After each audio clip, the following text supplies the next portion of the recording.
নাম শুনছেন না? বাদশাহ হারুন আল রশিদ বিশাল বড় বাদশাহ, বিরাট মাপের বাদশাহ, মসজিদ বানানো শুরু করে দিয়েছে। বাদশাহ সাহেব তো কারো কাছে হাত পাতবে না, পাতবে নাকি আমাদের মতো? কারো কাছে সাহায্য চাইবে না। এই বাদশাহ হারুন আল রশিদ মসজিদ নির্মাণ শুরু করছে। এত সুন্দর মসজিদ নির্মাণ করছে। বাদশার মসজিদ কেমন হবে? আমার আর আপনার মসজিদের মতন না। সব চাইতে ওই এলাকার মধ্যে, ওই দেশের মধ্যে সুন্দর মসজিদ হইতে হবে বাদশার। বাদশাহ নামদারের মসজিদ বলে কথা। বন্ধুরে, বাদশাহ নামদার তো কারো সাহায্য নিবে না। বাদশাহ নামদার তো কারো সাহায্য গ্রহণ করবে না। এই বাদশাহ হারুন আর রশিদের মসজিদ বানাইতেছিল একজন কর্মকর্তা, কিছু কর্মকর্তা, মিস্ত্রি। বন্ধুরে, একজন গরিব মিস্ত্রি এমন সব দামি দামি পাথর দিয়ে বাদশাহ হারুন আর রশিদ মসজিদ নির্মাণ করতেছিল, যেটা সাধারণ কোনো পাথর না।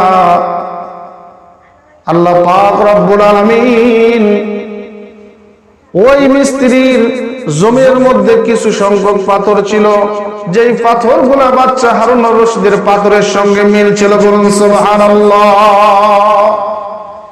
বুঝতেছেন কথা? এবার রাতের অন্ধকারে দিলের মধ্যে যাচ্ছে, হারে যদি আমার সামর্থ্য থাকতো তাহলে আমিও বাদশাহ হারুন আর রশিদের মতো একটা মসজিদ আল্লাহর রাস্তায় বানাইতাম। কিন্তু আল্লাহ পাক রব্বুল আলামিন আমাকে সেই সামর্থ্য দেয় নাই, সেই টাকা পয়সা আল্লাহ আমাকে দেয় নাই। আমি কোন টাকা দিয়ে মসজিদ বানাইবো? আমার তো তেমন টাকা পয়সাও নাই। রাতের অন্ধকারে গভীর রজনীতে ওই মিস্ত্রি, 3-4টা হাদিসের মধ্যে আসছে, ঘটনার মধ্যে আসছে, 3 থেকে 4টা পাথর হাতের মধ্যে করে নিয়ে লুকায় লুকায়া বাদশাহ হারুন আর রশিদের যেই জায়গায় পাথরের স্তূপ করা আছে, ওই পাথরের স্তূপের মধ্যে এই 4টা পাথর রেখে দিয়েছে, অথবা 3টা পাথর রেখে দিয়েছে। আর আল্লাহ পাক রব্বুল আলামিন তার কাছে ফরিয়াদ জানাইছে, আল্লাহ তুমি তো আমাকে সামর্থ্য দাও নাই, আমি একটা মসজিদ নির্মাণ করব। আল্লাহ, এই 4টা পাথর দিয়ে রাখলাম। ওগো মালিক, কিয়ামতের ময়দানে তুমি যখন মসজিদ নির্মাতাদেরকে ডাক দিবে, যখন মসজিদ বানানোওয়ালা দুনিয়ার মধ্যে যারা মসজিদ বানাইছে, আল্লাহ তুমি যখন কিয়ামতের ময়দানে তাদেরকে ডাক দিবে, আল্লাহ আমাকে ওই 4টা পাথরের ওসিলায় মসজিদ নির্মাতা হিসেবে ডাক দিও। বলুন সুবহানাল্লাহ। মনের মধ্যে বড় ভালোবাসা নিয়ে আল্লাহকে ডাক দিয়ে বলছে, আল্লাহ আমার এই 4টা পাথরে তুমি মসজিদ হিসেবে কবুল করিও। কারণ বাদশাহ হারুন আর রশিদের মতন সামর্থ্য তো আমার নাই, আমি এত টাকা পয়সার মালিক না, এত সুন্দর মসজিদ আমি বানাইতে পারবো না গো আল্লাহ। ওগো মালিক, মসজিদ নির্মাতা হিসেবে আমাকে ডাক দিও। আল্লাহ পাক রব্বুল আলামিন বাদশাহ হারুন আর রশিদকে স্বপ্নে যোগে দেখাইছে, ওগো বাদশাহ হারুন আর রশিদ, তুমি যে মসজিদ দুনিয়ার মধ্যে বানাইছো রে বাদশাহ হারুন আর রশিদ, ওগো বাদশাহ তুমি দেখো, আমি আল্লাহ পাক রব্বুল আলামিন জান্নাতের মধ্যে তোমার জন্য ঘর নির্মাণ করেছি। বলুন সুবহানাল্লাহ। আরে এত সুন্দর বাদশাহ হারুন আর রশিদ দেখে, এত সুন্দর ঘর, এত সুন্দর জান্নাতের মধ্যে আমার ঘর বানানো হয়েছে। অনুরূপ ওই রকমই আরেকটা ঘর যেটা অনেক দূরে বানানো হয়েছে। বাদশাহ হারুন আর রশিদ আল্লাহকে ডাক দিয়ে বলছে, আল্লাহ ওই ঘরটাও বুঝি আমার, তার কারণ আমার ঘরের মতনই ঘর গো আল্লাহ, ওই ঘরটাও হবে আমার। আল্লাহ ডাক দিয়ে বলেন, বাদশাহ হারুন আর রশিদ না গো না, ওই ঘরটা তোমার না, ওই ঘরটা হইল তোমার মিস্ত্রির। বলুন সুবহানাল্লাহ। আরে বন্ধু, হঠাৎ করে বাদশাহ হারুন আর রশিদের ঘুমটা ভেঙে গেছে। আরে আমি কি দেখলাম, আমি কি দেখলাম? দৌড়ায় ডাক দিয়েছে, যাও আমার ওই মিস্ত্রিকে ডাক দিয়ে নিয়ে আসো। তাকে ধরে নিয়ে আসছে। আসার পরে বাদশাহ হারুন আর রশিদ জিজ্ঞাসা করেছে, ভাই আমি যেমনটা মসজিদ নির্মাণ করেছি রে ভাই, আল্লাহ পাক জান্নাতের মধ্যে ওইরকম একটা ঘর আমাকে দেখায় দিয়েছে, অনুরূপ আরেকটা ঘর দেখলাম। আল্লাহ জানায় দিল, বাদশাহ হারুন আর রশিদ, ওই ঘরটা হচ্ছে তোমার না, ওই ঘরটা হচ্ছে তোমার মিস্ত্রি।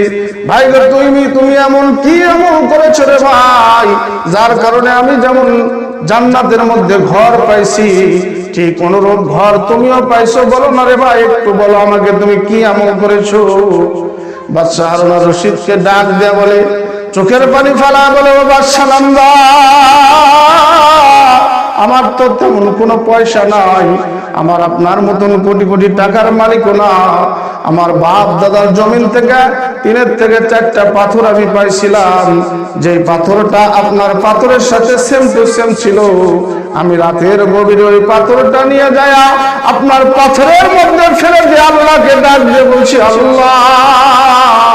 বাদশাহ হারুন আর রশিদ দুনিয়ার মধ্যে মসজিদ বানাইছে, আখিরাতেও মসজিদ নির্মাতা হিসাবে ডাক পাবে। আমি ওই 3-4টা পাথর ফালাই দিয়েছি আল্লাহ, কিয়ামতের ময়দানে তুমি আমাকে মসজিদ নির্মাতা হিসাবে ডাক দিও, আমি আমার মালিককে জানা দিয়েছি। আর বাচ্চা হারুন আর রশিদ ডাক দিয়ে বলছে, ভাই রে, তুমি আর দূরে না, তুমি আমার বুকের মধ্যে আসো। বাদশাহ হারুন আর রশিদ বুকের মধ্যে নিয়ে বলে, ভাই রে, আল্লাহ যেমনটা মসজিদ দুনিয়ার মধ্যে বানানোর কারণে জান্নাতের মধ্যে আমার ঘর বানাইছে আল্লাহ, ঠিক তেমনি তোমার জন্য আল্লাহ ঘর বানাইছে। বলুন সুবহানাল্লাহ।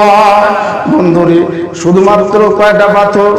3 থেকে 4টা পাথর দেওয়ার কারণে যদি আল্লাহ মসজিদ নির্মাতা হিসাবে ওই কিয়ামতের ময়দানে তাকে ডাক দেয়, তাহলে আমরা যদি আল্লাহ রাস্তায় 2 টাকা অথবা 5 টাকা দান করি, বলুন তো মসজিদ নির্মাতা হিসাবে কিয়ামতের ময়দানে আল্লাহ আমাকে ডাক দিবে কিনা? বলুন। তাহলে মসজিদ আমাদের না আমার? হ্যাঁ, আমাদের না, আমার। মসজিদ আমার, জান্নাত, জান্নাত কি বলবেন আমাদের? হ্যাঁ,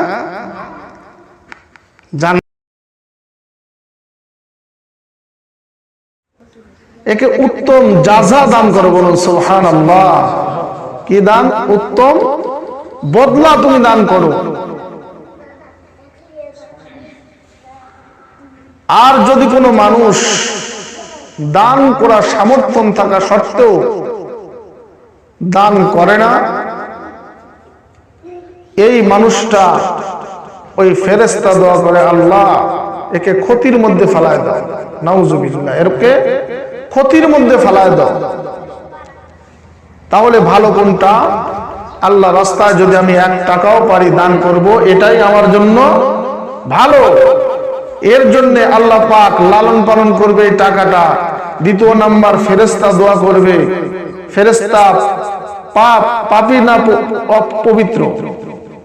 ফেরেশতারা হচ্ছে পবিত্র, তাদের কোনো গুনাহ নাই। সেই গুনাহীন ব্যক্তি মাসুম ফেরেশতারা যদি আমার জন্য আপনার জন্য দোয়া করে, এর চাইতে চাওয়ার আর কিছু নাই। দান করলে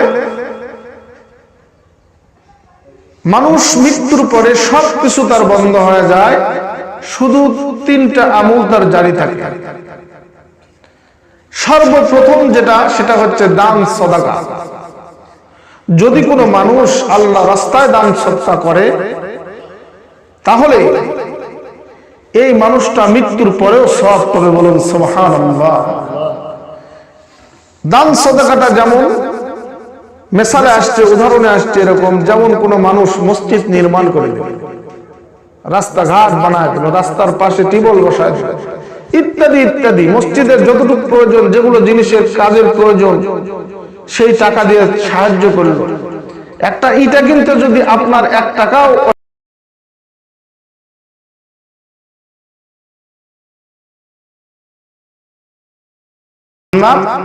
আমার, মসজিদও আমার, তাহলে মসজিদে যদি কোনো জিনিসের প্রয়োজন হয় আমাকেই করতে হবে, ঠিক না ঠিক?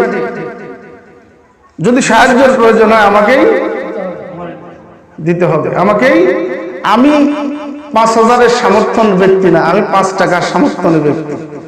আচ্ছা বলেন তো, এখানে বলা হয়েছে যে আপনি 5,000 দিবেন না, 1,000 দিবেন না, 5,000 দিবেন, এমনটা তো না। ছোট্ট একটা ইতিহাস, হযরতে ফাতেমা রাদিয়াল্লাহু তাআলা আনহা, আল্লাহর নবীর কলিজার টুকরা।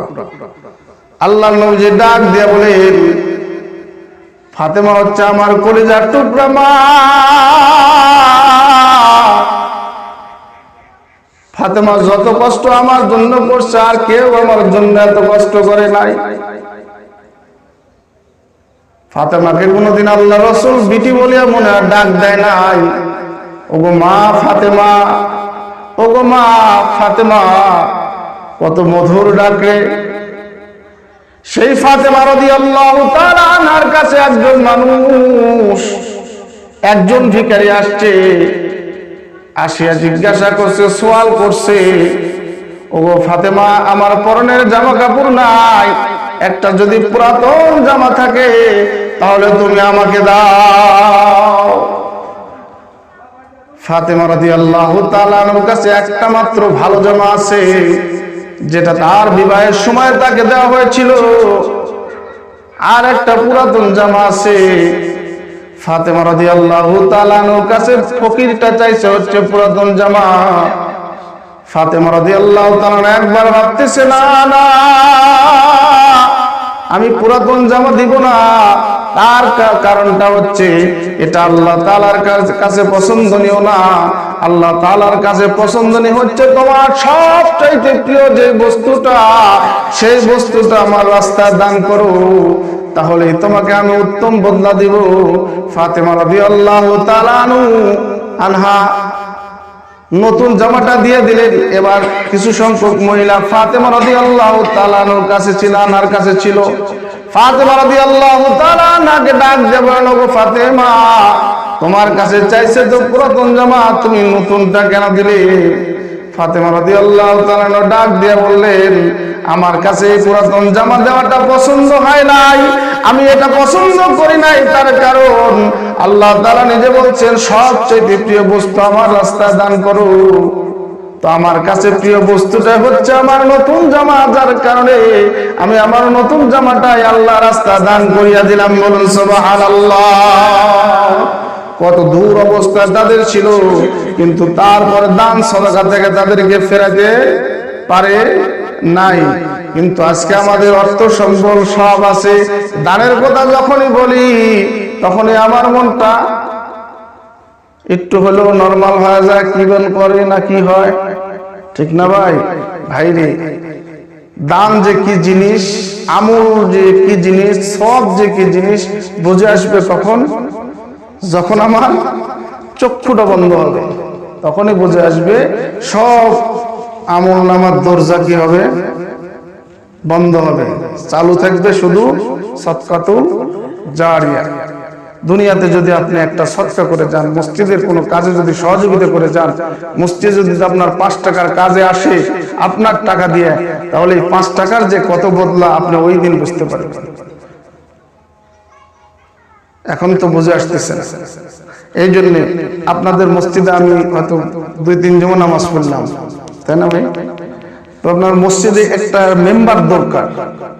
সর্বপ্রথম মসজিদের যেমনটাই হোক না কেন, মসজিদ ছোট হোক বড় হোক, তারপরেও মসজিদ বলে কি এটা ছোট মসজিদ?